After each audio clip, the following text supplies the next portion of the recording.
السلام علیکم dear students, آج کی اس ویڈیو میں ہم انشاءاللہ تعالی 9 کلاس ترجمۃ القرآن کی نیو بک میں سے سورۃ مریم کا تعارف پڑھیں گے۔ سورۃ مریم مکی سورت ہے۔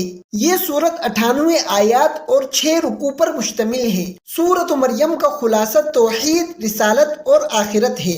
سورۃ مریم کے رکوع نمبر 1 میں یہ بیان کیا گیا ہے کہ حضرت زکریا علیہ السلام بڑھاپے اور کمزوری کے باوجود اللہ سے نیک اولاد کی دعا کرتے ہیں۔ ان کی بیوی بانجھ تھی، لیکن وہ اللہ کی رحمت سے مایوس نہیں ہوئے۔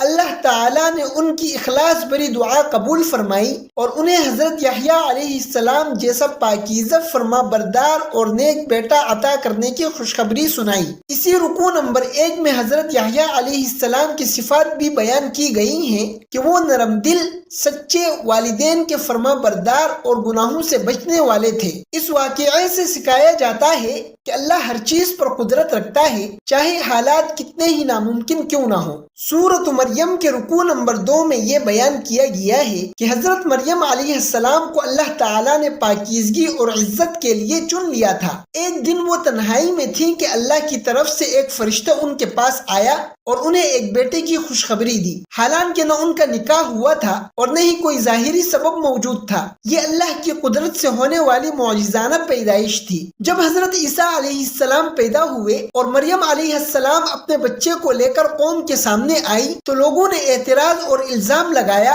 مگر حضرت عیسیٰ علیہ السلام نے گہوارے میں بول کر اپنی اور اپنی والدہ کی پاکیزگی بیان کی اور بتایا کہ وہ اللہ کے بندے اور نبی ہیں۔ اسی رکوع نمبر 2 سے یہ سبق ملتا ہے کہ اللہ کے لیے کچھ بھی ناممکن نہیں، وہ بغیر کسی ظاہری ذریعہ کے بھی جسے چاہے پیدا کر سکتا ہے۔ سورۃ مریم کے رکوع نمبر 3 میں یہ بیان کیا گیا ہے کہ حضرت ابراہیم علیہ السلام نہایت حکمت اور نرمی کے ساتھ اپنے والد اور قوم کو بتوں کی عبادت چھوڑ کر اللہ کی توحید کی طرف بلاتے ہیں۔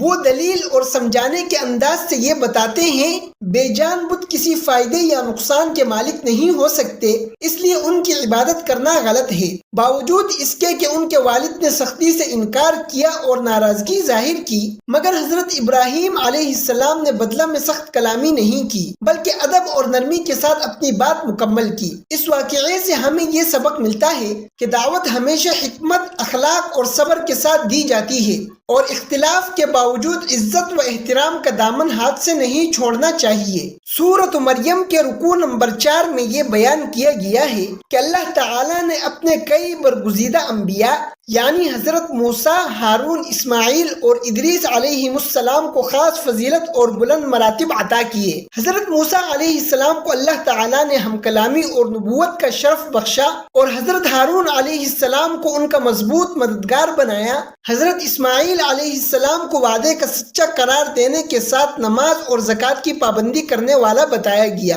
جبکہ حضرت ادریس علیہ السلام کو صدیقاً نبیّا کہہ کر ان کی سچائی اور بلند اخلاق کی گواہی دی گئی اور انہیں عالی مقام عطا کیا گیا۔ اسی رکوع نمبر 4 میں یہ واضح کیا گیا ہے کہ تمام انبیاء علیہ السلام کی مشترکہ صفات سچائی، عبادت، صبر، ذمہ داری اور اللہ کے حکم پر ثابت قدمی ہیں۔ اس سے ہمیں سبق ملتا ہے کہ اللہ کے نیک بندے ہمیشہ سچائی، عبادت اور اپنے فرائض کی ادائیگی میں ممتاز ہوتے ہیں۔ رکوع نمبر 5 میں ان کفار کا ذکر ہے جو مرنے کے بعد دوبارہ زندہ ہونے کا انکار کرتے ہیں۔ وہ حیرت اور مذاق کے انداز میں کہتے ہیں جب ہم مٹی ہو جائیں گے تو کیا پھر دوبارہ اٹھائے جائیں گے؟ قرآن ان کے شکوک کو رد کرتے ہوئے سمجھاتا ہے کہ جس اللہ نے تمہیں پہلی بار پیدا کیا وہی اللہ تمہیں دوبارہ زندہ کرنے پر بھی قدرت رکھتا ہے۔ اسی رکوع نمبر 5 میں یہ بھی بتایا گیا ہے کہ قیامت ضرور آئے گی اور اس دن نیک اور بد سب لوگوں کو اللہ کے حضور پیش کیا جائے گا۔ مجرموں کے لیے سزا اور نیک لوگوں کے لیے نجات ہوگی۔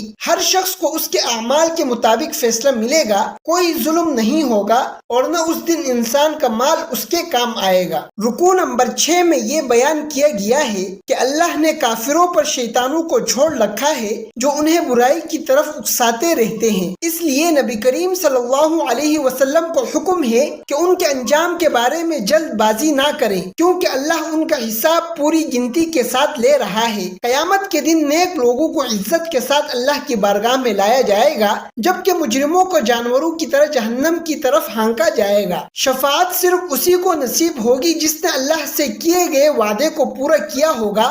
بعض لوگوں کا اللہ کے لیے بیٹا بنانا انتہائی بڑا ظلم ہے۔ جو لوگ ایمان لاتے ہیں اور نیک اعمال کرتے ہیں، اللہ ان کے لیے دلوں میں محبت ڈال دیتا ہے۔ آخر میں بتایا گیا ہے کہ یہ قرآن نبی کریم صلی اللہ علیہ وسلم کی زبان میں اس لیے آسان کیا گیا ہے تاکہ نیک لوگوں کو خوشخبری دی جائے اور ضدی منکروں کو خبردار کیا جائے، اور یہ بھی یاد دلایا گیا کہ پہلے کی ساری نافرمان قومیں ختم کر دی گئی، آج ان کا کوئی نشان تک باقی نہیں۔ ڈیئر اسٹوڈنٹس، آج کی اس ویڈیو میں 9 کلاس ترجمۃ القرآن کی نیو بک میں سے سورۃ مریم کا مکمل تعارف آپ کی خدمت میں پیش کیا گیا ہے۔ اس ویڈیو میں کچھ سمجھ نہ آیا ہو یا اس حوالے سے کوئی بھی سوال ہو تو کمنٹ باکس میں کیجئے گا، انشاءاللہ تعالی اس کا جواب دیا جائے گا۔ ملتے ہیں اگلی ویڈیو میں سورۃ طٰہٰ کے تعارف کے ساتھ، تب تک کے لیے ہمیں اجازت دیجیے۔ اللہ حافظ۔